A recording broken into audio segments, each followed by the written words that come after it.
মানুষের সাথে ওঠা বসা চলাফেরা, মানুষের সাথে আদান প্রদান, যাবতীয় সব বিষয়ে ইসলামের নির্দেশনা, ইসলামের আদেশ নিষেধ এগুলো জানা, ইসলামের নিয়ম পদ্ধতি এগুলো জানা প্রতিটা মুসলমানের জন্যই জরুরি। এমনকি মৃত্যুর সময় কি হবে, মৃত্যুর আগে ইসলামের করণীয় কি, মৃত্যুর পরে করণীয় কি, মৃত্যুর সময় করণীয় কি, ইসলাম কি বলেছে, এগুলো সব জানা জরুরি। একটা মানুষ ব্যবসা করতে গেলে এখন তার জন্য করণীয় কি, এর আগে ব্যবসা করার আগে তার ব্যবসার যাবতীয় মাসলা মাসাইল জানা জরুরি। চাকরি বাকরি করতে যাবে এর আগে এই চাকরি বাকরির ক্ষেত্রে ইসলামের নির্দেশনা, ইসলামের বিধিবিধান এটা জেনে নেওয়া তার জন্য জরুরি। দ্বীনি জ্ঞান অর্জন করা প্রতিটা মুসলমানের জন্যই ফরজ, যেটা নবীজি হাদিসের মধ্যে বলেছেন, তলাবুল ইলমি ফারিদাতুন আলা কুল্লি মুসলিমিন ওয়া মুসলিমা। দ্বীনি জ্ঞান অর্জন করা প্রত্যেক মুসলমানের জন্য ফরজ। এটা কতটুকু, যতটুকু তার জীবনে লাগবে। হজ করতে যাবে তো এখন তার হজের যাবতীয় মাসালা তার জন্য জানা ফরজ। এখন ব্যবসা করতে যাবে, ব্যবসা সম্পর্কে যাবতীয় মাসালা তার জানা ফরজ। যাকাত তার উপর ফরজ হয়েছে, যাকাত কিভাবে আদায় করতে হবে যাবতীয় মাসালা তার জন্য জানা ফরজ। মৃত্যুর ক্ষেত্রে, মৃত্যুর আগে পরে মুহূর্ত অবস্থায় কি করণীয় ইসলামের নির্দেশনা এটাও তার জন্য জানা ফরজ। তবে এগুলো হলো প্রতিটা মুসলমানের জন্য জানা ফরজ। জীবনের প্রতিটা ধাপে যখন সে পা দিবে তার আগেই ওই সম্পর্কে জ্ঞান অর্জন করা। কিন্তু কোরআন হাদিসের সম্পূর্ণ জ্ঞান অর্জন করা, কোরআন হাদিস সম্পর্কে গভীর জ্ঞান অর্জন করা এটা সকলের জন্য ফরজ না। সেটাই আল্লাহ পাক সূরা তাওবার মধ্যে বলেছেন, ফালাউলা নাফারা মিন কুল্লি ফিরকাতিন মিনহুম তাইফাতুল লিয়াতাফাক্কাহু ফিদ্দীন। দ্বীনের গভীর জ্ঞান অর্জন করা, কোরআন হাদিস ইলমে দ্বীনের গভীর জ্ঞান অর্জন করা এটা প্রতিটা মুসলমানের জন্য ফরজ নয়। এটা প্রতিটা এলাকার থেকে কয়েকজন তারা আলেম হবে, কোরআন হাদিসের গভীর জ্ঞান অর্জন করবে। যখনই কোনো মানুষ কোনো সমস্যায় পড়বে তাদের কাছে আসবে, এই আলেমরা দ্বীনের যাবতীয় বিষয় সম্পর্কে সকল বিষয়ে মানুষকে সতর্ক করবে। এটা সকলের জন্য ফরজ না। বাকি দ্বীনের পথে চলতে যেটা যেটা তার জন্য দরকার, যে কাজ সে করতে যাবে সে কাজ সম্পর্কে দ্বীনে জ্ঞান অর্জন করা প্রতিটা মুসলমানের জন্যই ফরজ। অনেকে বলে এলেম দরকার কি, আমল করলেই তো চলে। এটা মূর্খতা সুলভ কথা।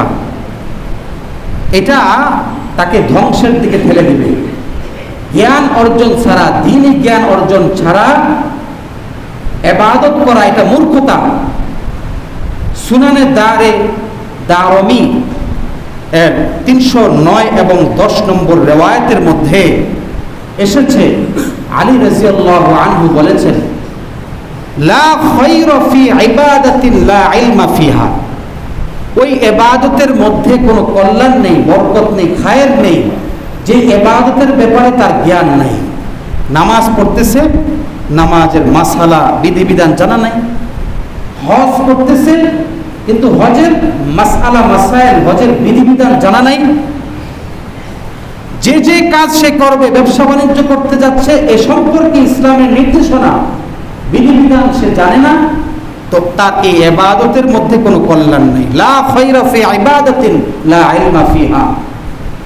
যেই ইবাদতের ক্ষেত্রে জ্ঞান থাকবে না, দ্বীনি জ্ঞান অর্জন করবে না, ওই ইবাদতের মধ্যে কোনো কল্যাণ নাই।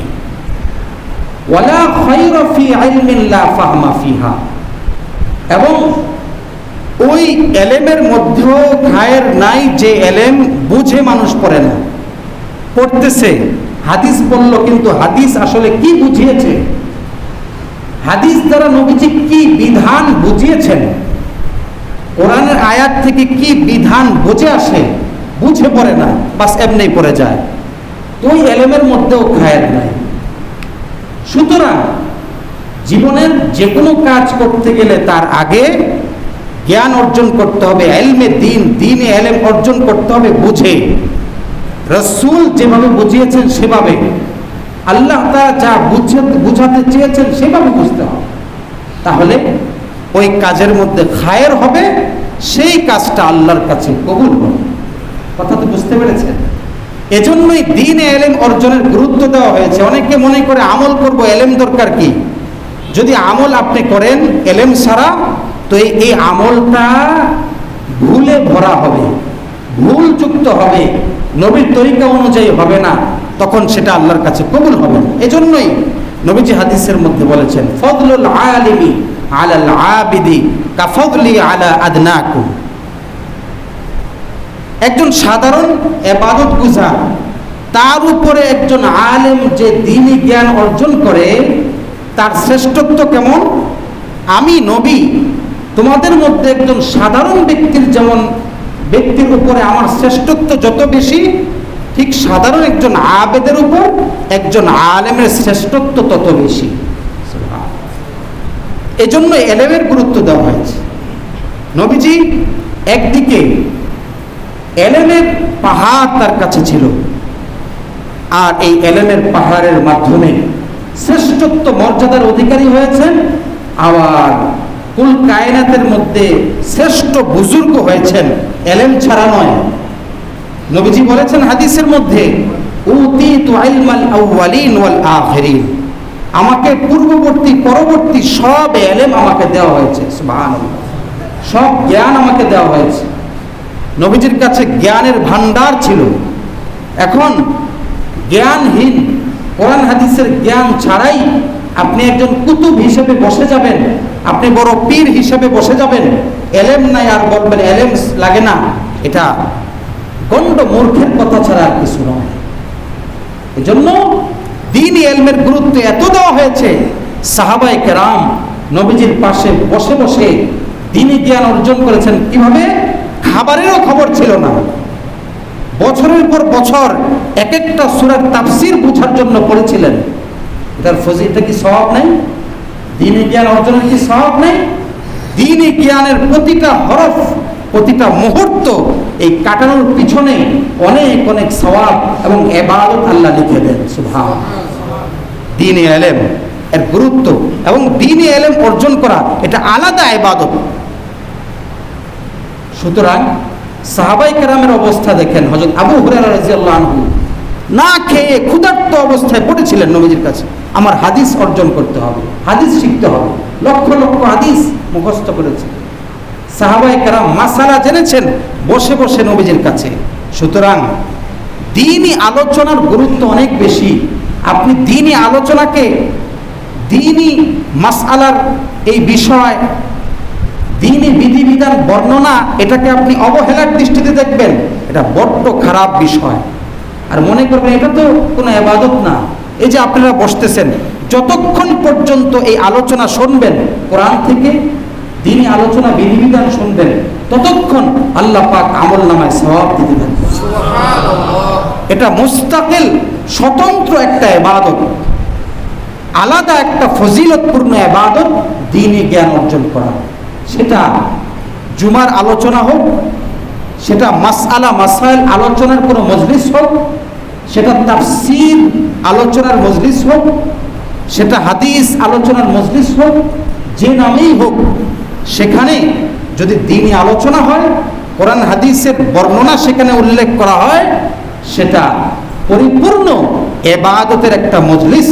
এবং হাদিসে আসছে সেই মজলিসটাকে আকাশ পর্যন্ত ফেরেশতারা বেষ্টন করে রাখে। সুবহানাল্লাহ। গশিয়াতুহুর রহমা, আল্লাহর রহমত সেটাকে বেষ্টন করে রাখে, আল্লাহর রহমত ঘিরে রাখে এই মজলিসকে। সুবহানাল্লাহ। যাই হোক, আলোচনা আমার চলতেছিল মৃত ব্যক্তির জন্য করণীয় কি, মৃত ব্যক্তি মারা গেলে কি কি করতে হবে, এই আলোচনা চলতেছিল। মৃত ব্যক্তি মারা গেলে তার জন্য আপনার গোসলের ব্যবস্থা করা, শুরুতেই তাকে তার এই চেহারা, এটাকে একটা কাপড় দিয়ে যে থুতনির নিচ থেকে বেঁধে দেওয়া, যাতে মুখ বন্ধ থাকে, চোখটা বন্ধ করে দেওয়া, দু হাত সোজা করে রাখা, বুকের উপর না রাখা, দুই পার বৃদ্ধাঙ্গুলি মিলিয়ে দুই পাটা রশি দিয়ে, আপনার রশি তো না, কাপড়ের কোনো ইয়ে দিয়ে এমনি আপনার বেঁধে দেওয়া, রশি দিয়ে না, এটা খারাপ। তারপরে পেটের উপর ভারী কিছু দিয়ে দেওয়া, যাতে ময়লা কিছু পেটে থাকলে সেটা বের হয়ে যায়।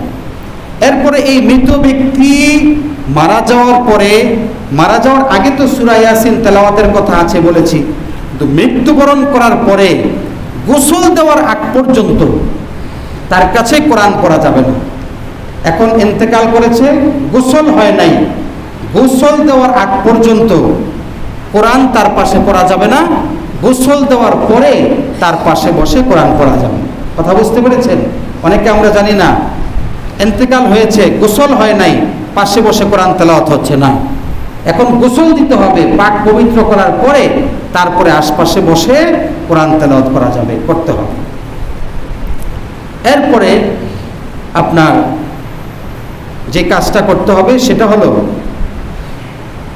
তার এখানে এই মৃত ব্যক্তি যদি পুরুষ হয়, তার কাছে তার মাহরাম যে সমস্ত নারীর সাথে তার দেখা দেওয়া জায়েজ ছিল, এই পুরুষের, তার স্ত্রী, তার বোন, তার মা, খালা, ফুফু, ভাতিজি, ভাগিনী, তারা ছাড়া অন্য কোনো নারী তাকে দেখতে আসতে পারবে না। অপরিচিতা নারী যদি মৃত পুরুষকে দেখতে আসে তাহলে গুনাহ হবে, কবিরা গুনাহ হবে, এটাও আমরা খেয়াল রাখবো। তারপরে কোনো নারী ইন্তেকাল করেছে, কোনো মহিলা ইন্তেকালের পরে তাকেও দেখতে পারবে ওই সমস্ত পুরুষ, যে সমস্ত পুরুষের সাথে জীবদ্দশায় দেখা দেওয়া জায়েজ ছিল, বাবা, ছেলে, ভাই, ভাগিনা, ভাগিনী, এই সমস্ত যাদের সাথে দেখা দেওয়া জায়েজ ছিল তারা এই নারীকে দেখতে পারবে। এছাড়া অন্য কোনো পুরুষ এই নারীকে দেখতে আসতে পারবে না। যদি দেখতে আসে তাহলে কবিরা গুনাহ হবে। একজন মৃত ব্যক্তির সাথে কবিরা গুনার আচরণ করা। কথা বুঝতে পেরেছেন? এই কাজটা করা যাবে। এরপরে মৃত ব্যক্তি ইন্তেকালের পরে তার গোসল, কাফন, জানাজার নামাজ, দাফন ইত্যাদিতে বিলম্ব না করা, এটা হাদিসের কথা।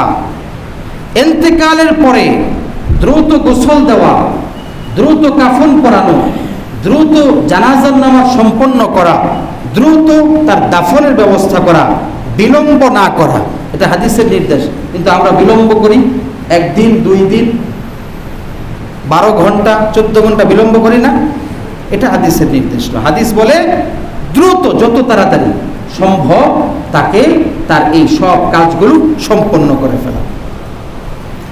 এবং কেউ মারা যাওয়ার পরে হাই হুতাশ না করা, কারণ মৃত্যু এটা কার নির্দেশে হয়েছে? আল্লাহর নির্দেশে। হাই হুতাশ করা যাবে না, বিলাপ করা যাবে না, জোরে জোরে কান্নাকাটি করা যাবে না, এটা নিষেধ। এর দ্বারা মৃত ব্যক্তি কষ্ট পায়। হাই হুতাশ, বিলাপ করা নিষেধ। যদি দুঃখ বেদনায় চোখ দিয়ে পানি পড়ে, এটা ঠিক আছে, এটা কোনো সমস্যা নাই। হাদিসের মধ্যে এসেছে নবীজির ছেলে ইন্তেকালের পরে নবীজির চোখ দিয়ে পানি পড়েছে, সাহাবায়ে কেরাম কষ্ট করেছেন, ইয়া রাসূলুল্লাহ, ছেলে ইন্তেকাল করেছে, আল্লাহর ফয়সালা, কিন্তু আপনি কাঁদতেছেন যে? নবীজি বললেন, শোনো, এটা আল্লাহর রহমত। আমি তো এটার উপর নারাজ না, কিন্তু আমার তো সন্তান, আল্লাহ পাক সন্তানের প্রতি দরদ দিয়েছেন, এই দরদের কারণে চোখ দিয়ে পানি পড়া এটা দোষের কিছু না, এটা পড়া এটা আল্লাহর রহমত। আরে আপনার বাবার প্রতি আপনার দয়া আছে না? তো বাবা মারা গেলে চোখ দিয়ে পানি পড়া এটা স্বাভাবিক। আপনার সন্তান মারা গেলে সন্তানের প্রতি আল্লাহ মায়া দিয়েছেন না? মায়া দিয়েছেন। ওই মায়ার কারণে আপনার চোখ দিয়ে পানি পড়া এটাই তো স্বাভাবিক। এটা আল্লাহর পক্ষ থেকে, এটা রহমত বলা হয়েছে। কিন্তু চোখ দিয়ে পানি পড়বে, ওই পানির সাথে সাথে আপনি দোয়াও করবেন, দোয়াও করতে থাকবেন, দিলের দরদ দিয়ে দোয়া করবেন। হ্যাঁ, বিলাপ করা যাবে না। ও যে মাটির মধ্যে পড়ে বিলাপ করতে থাকে, হায় কি হইলো, এই সেই বুক চাপড়াইতে থাকে, কাপড় ছিঁড়তে থাকে, এটা নিষেধ, এটা নাজায়েজ, এটা ঠিক নয়। এরপরে একটা মাসআলা জানি, সেটা হলো কোনো স্বামী ইন্তেকাল করার পরে স্ত্রী আছে, স্বামী ইন্তেকালের পরে স্ত্রীর জন্য ইদ্যত পালন করতে হবে।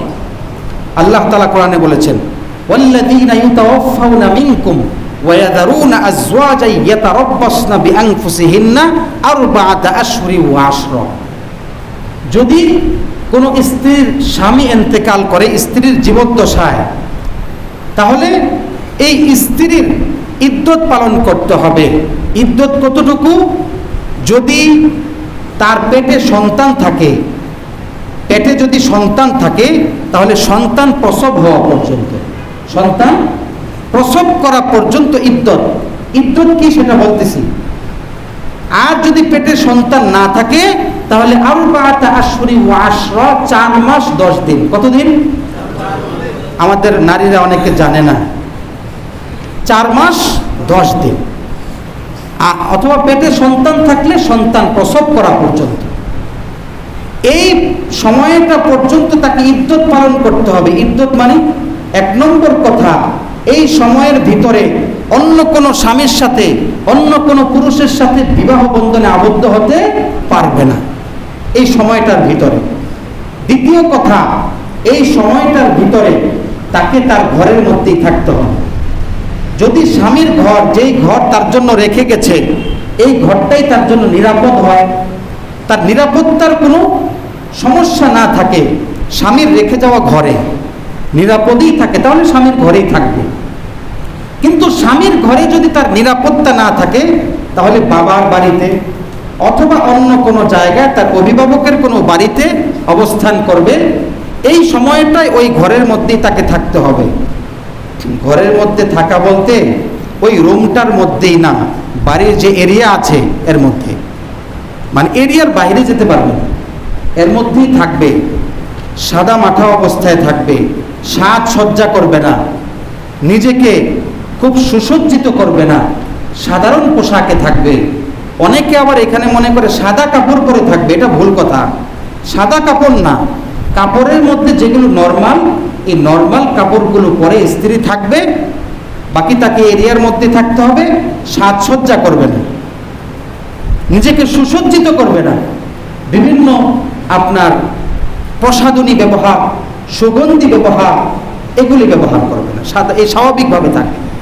এভাবে যদি পেটে সন্তান না থাকে 4 মাস 10 দিন এভাবে থাকবে, 4 মাস 10 দিন। আর যদি পেটের সন্তান থাকে সন্তান প্রসব করা পর্যন্ত। কিন্তু আমরা দেখি আমাদের সমাজে স্বামী ইন্তেকালের পরে একজন স্ত্রী 10-20 দিন যাওয়ার পরে বাস রাস্তা দিয়ে ঘুরতেছে। কি বলেন, ঠিক কিনা? হ্যাঁ, এই মাসালাটা বুঝিয়ে দিবেন, এই মাসালাটা বুঝিয়ে দিবেন, এটা আল্লাহর কোরআনের কথা। তাকে এইভাবেই থাকতে হবে। 4 মাস 10 দিন পরে সে বাহিরে যেতে পারবে কোনো প্রয়োজনে, পর্দাবৃত হয়ে হিজাব পরে বাহিরে প্রয়োজনে যাবে, আত্মীয় স্বজনদের কাছে যেতে পারবে, এবং এরপরে উপযুক্ত পাত্রের কাছে পাত্রস্থ হতে পারবে, সে বিবাহ বন্ধনে আবদ্ধ হতে পারবে এরপরে। কথা বুঝতে পেরেছেন তো? এটা আমাদের নারীদেরকে বুঝিয়ে দিতে হবে যখন কোনো নারীর সম্মুখে এই পরিস্থিতি আসবে। আমার ভাইয়েরা, এরপরে আমরা যে মাসালা জানবো সেটা হলো কবর খননের পদ্ধতি। এরপরে আমরা জানবো কবর খননের নিয়মাবলী, কবর খনন কিভাবে করতে হবে। একজন মৃত ব্যক্তি যে মারা গিয়েছে তার শরীরের বডির লম্বা যতটুকু, এই লম্বা হিসেবেই কবরটা খনন করতে হবে। মানে দৈর্ঘ্যে লম্বার দিক থেকে তার শরীর যতটুকু লম্বা সেই হিসেবেই তার কবরটা খনন করতে হবে। আর পাশে লম্বা যতটুকু তার অর্ধেক পাশে খনন করা, পাশে লম্বার অর্ধেক পরিমাণ খনন করা, আর লম্বাটা হলো তার বডি যতটুকু লম্বা সেই হিসাবে। আর গর্ত করব কতটুকু, একটা মানুষের বডি যতটুকু লম্বা এই পরিমাণ গর্ত করতে পারলে এটা হলো উত্তম। যদি এই বডির লম্বা যতটুকু এই পরিমাণ করা না যায়, অর্ধেক পরিমাণ করলেও হয়ে যাবে, তবে বডি পরিমাণ করতে পারলে ভালো, এটা উত্তম। না হলে অর্ধেক পরিমাণ, এটা কমপক্ষে করতে হবে। কবর খননের পরে একটা তো হলো সিন্দুক কবর, বাস সমান মাটির মধ্যে রেখে উপরে বাঁশ দিয়ে দেওয়া। সিন্দুক কবর বেশি দিন থাকে না, সিন্দুক কবর যেমন সোয়াই দিয়ে সমান করে, কেউ আছে সমান করে বাঁশ দেয়, তো এটা কিন্তু মাটির চাপে কিছুদিন পরে ভেঙে পড়ে যায়। আরেকটা হলো এইভাবে দেওয়া বাঁশটা, মুর্দাকে পশ্চিমমুখী করে এইভাবে আপনার উপরে নিচে করে এইভাবে বাঁশটা দেওয়া, এটা মোটামুটি কিছুদিন একটা সময় পর্যন্ত এটা যা বাঁশটা ভাঙে না। তবে এখানে করণীয় হলো সিন্দুক কবরে আপনি যখন লাশটাকে রাখতেছেন, রাখার ক্ষেত্রে খেয়াল করতে হবে। অনেকে আমরা লাশটা রেখে শুধু মাথার নিচে একটু মাটি দিয়ে মাথাটাকে কেবলামুখী করি, বডি সমান থাকে, বডি থাকে আসমানের দিকে, শুধু মাথাটা কেবলামুখী করে দেয়, এটা কিন্তু তরিকা নয়। সুন্নত তরিকা হলো সম্পূর্ণ বডি পশ্চিম দিকে করতে হবে। সেজন্য সিন্দুক কবরের ক্ষেত্রে আপনাকে খেয়াল করতে হবে, এই যে ধরেন মাটির লেভেল সমান, এখানে আপনি পূর্ব দিকে এরকম করে উপরে নিচে কিছু মাটি দিবেন, উপরে নিচে এইভাবে মাটি দিবেন পুরাটা কবরে পূর্ব সাইডে। দেওয়ার পরে মৃত ব্যক্তিকে ওই মাটির যে লেভেলের সাথে তার পিঠটা লাগিয়ে তার বডির সামনের অংশ মানে চেহারা এবং পুরা সামনের বডি কেবলামুখী করে দিবেন। কথা বুঝতে পেরেছেন তো? সিন্দুক কবরের ক্ষেত্রে এই বিষয়টা খেয়াল করতে হবে, সম্পূর্ণ বডি যেন কেবলামুখী হয়।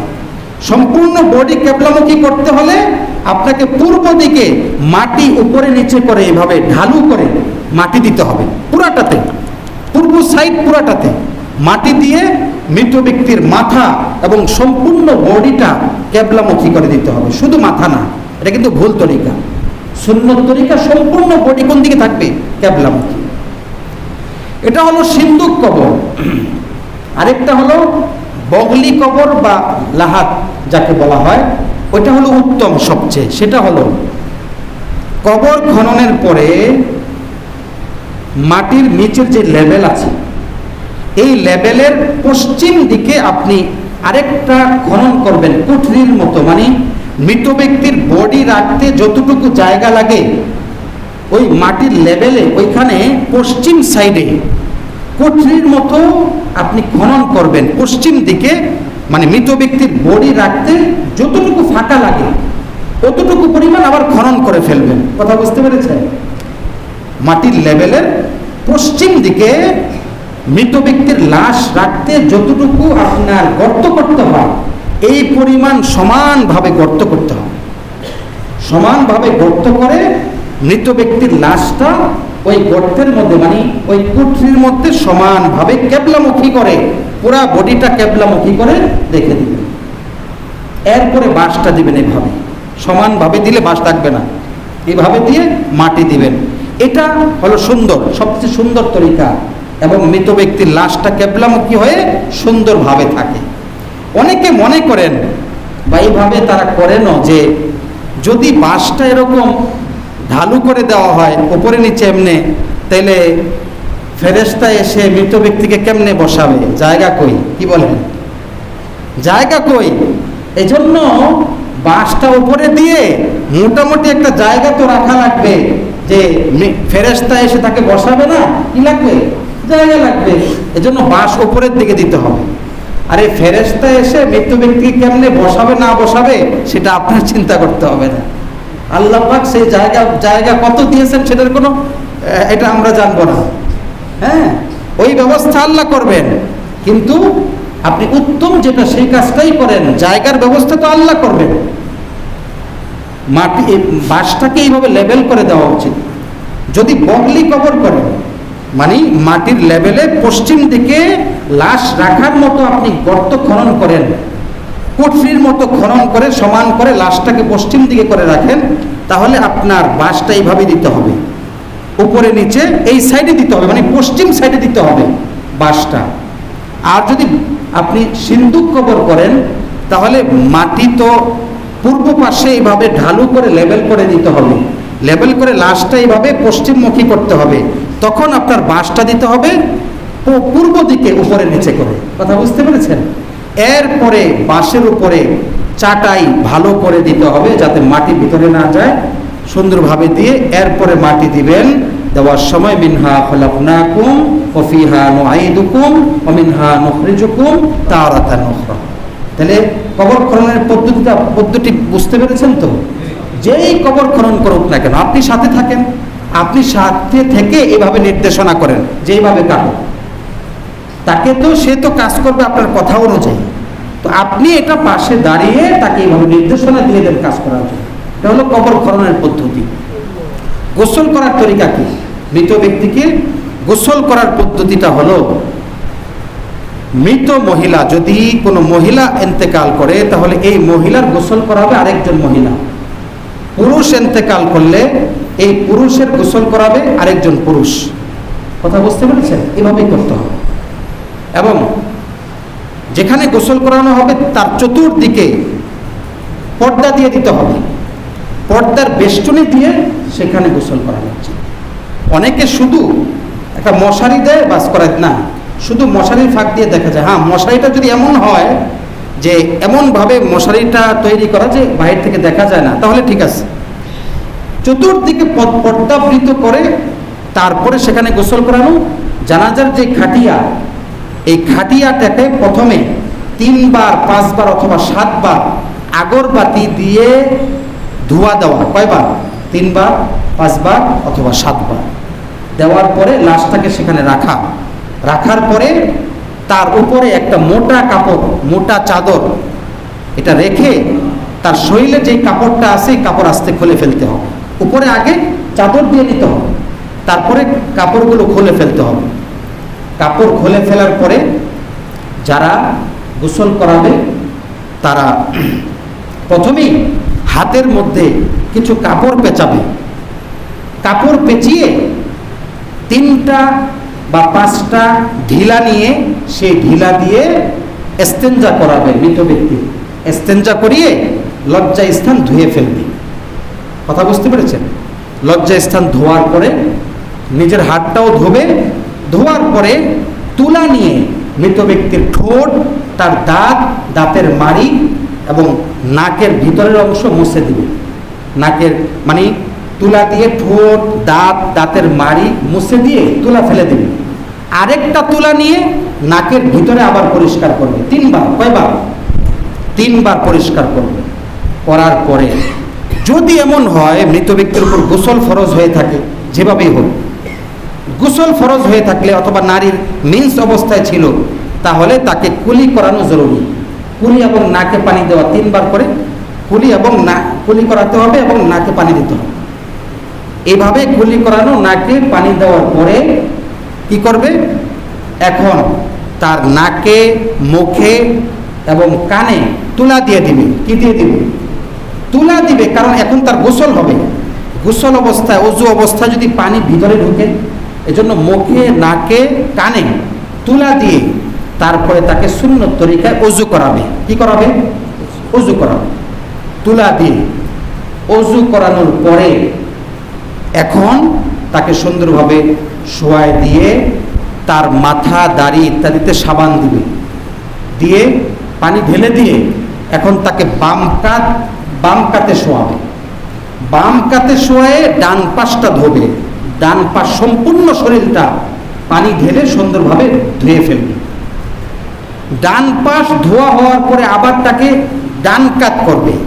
ডান কাত করে বাম পাশের সম্পূর্ণটা ধুয়ে ফেলবে। বুঝতে পেরেছেন? প্রথমে বাম কাতে শোয়াবে, বাম কাতে শুইয়ে দিয়ে মানে ডান পাশের সম্পূর্ণ অংশ ধোবে। এরপরে ডান পাশে শুইয়ে দিয়ে বাম পাশের সম্পূর্ণ অংশ ধোয়ায় দিবে। ধোয়ানোর পরে এখন সম্পূর্ণ শরীর ধোয়ানোর পরে কি করবে? মৃত ব্যক্তিকে যে গোসল দিবে গোসলদাতা তার শরীরে ট্যাক লাগিয়ে বসাবে। ট্যাক লাগিয়ে শরীরে বসিয়ে পেটের মধ্যে একটু চাপ দিবে। চাপ দেওয়ার পরে যদি সামান্য ময়লা আসে, বুঝতে পেরেছেন? পায়খানার রাস্তা দিয়ে ময়লা আসলে সেটা ফেলে দিয়ে সেখানে সেই লজ্জা স্থান ধুয়ে ফেলবে। ধোয়ার পরে এখন আবার বাম কাতে শোয়াবে। শোয়ায়ে ভালোভাবে সম্পূর্ণ শরীরে পানি দিবে, এমনভাবে দিবে যাতে সামনে, পিছনে, ডান পাশ এবং বাম পাশের সম্পূর্ণটা ধোয়া হয়ে যায়। বুঝতে পেরেছে? এখন সম্পূর্ণ শরীর আবার ধোয়ানোর পরে এখন মৃত ব্যক্তি তার হাত ধুয়ে একটা তোয়ালে নিয়ে, শুকনো কোনো গামছা কাপড় নিয়ে সম্পূর্ণ শরীরটা তার কি করবে? ধুয়ে দিবে। সম্পূর্ণ শরীর মুছে দিবে, সম্পূর্ণ শরীর মুছে ফেলবে। মুছে তারপরে আস্তে আস্তে তাকে এখন কাফন পরাবে। যে ব্যক্তি গোসল দিবে তার জন্য মুস্তাহাব হলো মৃত ব্যক্তিকে গোসল দেওয়ার পরে সেও গোসল করে নেওয়া। সেও কি করে নেওয়া? গোসল করে নেওয়া। কাফন পরাবে। এখন কাফন পরানোর সিস্টেমটা কি? যদি পুরুষ হয় মৃত ব্যক্তি, তার জন্য কাফনের কাপড় 3টা। কয়টা? যদি মহিলা হয় তার জন্য কাফনের কাপড় 5টা। কয়টা? পুরুষের জন্য 3টা হলো ইজার, লিফাফা, কুর্তা। ইজার, লিফাফা, কুর্তা। আর নারী হলে এই 3টার সাথে আরো 2টা হলো সিনাবান্দ, সারবান্দ। সিনাবান্দ, সারবান্দ, এই মোট 5টা। পুরুষ হলে তার 3টা কাপড় আগেই বিছিয়ে নেবে। প্রথমে বিছাবে হলো আপনার লেফাফা, তার উপরে বিছাবে ইজার, তার উপরে বিছাবে কুর্তা। ইজার হলো মাথা থেকে পা পর্যন্ত, লিফাফা ইজার থেকে আরো 9 ইঞ্চি লম্বা। কয় ইঞ্চি? 9 ইঞ্চি, আরেকটু বড়। আর কুর্তা হলো আপনার কাঁধ থেকে পা পর্যন্ত। এই জন্য সবচেয়ে বড় যেটা লিফাফা, এটা আগে বিছাবে। এর উপরে বিছাবে হলো ইজার, ইজারটা মাথা থেকে পা পর্যন্ত। এরপরে বিছাবে হলো কুর্তা, কুর্তাটা হলো ঘাট থেকে পা পর্যন্ত, যেটা মাথা দিয়ে ছিদ্র থাকে গলা দিয়ে, আর এটার কোনো হাতা থাকে না। বুঝছেন? কোনো হাতা থাকে না, কোনো আস্তিন থাকে না। তো এটা প্রথমে লিফাফা বিছিয়ে, তারপরে ইজার বিছিয়ে, তারপরে কুর্তার নিচের অংশ বিছিয়ে উপরের অংশটা উপরে বলতায় রাখবে। মৃত ব্যক্তিকে শোয়ায় দিয়ে কুর্তার যে ছিদ্রটা আছে, ছিদ্র দিয়ে মাথা প্রবেশ করিয়ে আপনার সামনের অংশ, নিচের অংশ তো বিছানোই আছে, সামনের অংশটা বুক থেকে একেবারে পা পর্যন্ত বিছিয়ে দিবে। বিছানোর পরে মৃত ব্যক্তির গায়ে যে হালকা কাপড় ছিল গোসল করানোর পরে, চাদর টাদর যাই হোক, ওটা সরায় ফেলবে। সরিয়ে কুর্তা এখন লাগানো হলো। কুর্তা লাগানোর পরে এরপরে নিচেরটা কি? নিচেরটা হলো ইজার। ইজার প্রথমে বাম পাশের অংশ উপরে উঠাবে, বাম পাশের অংশটা উপরে দিয়ে ডান পাশের অংশটা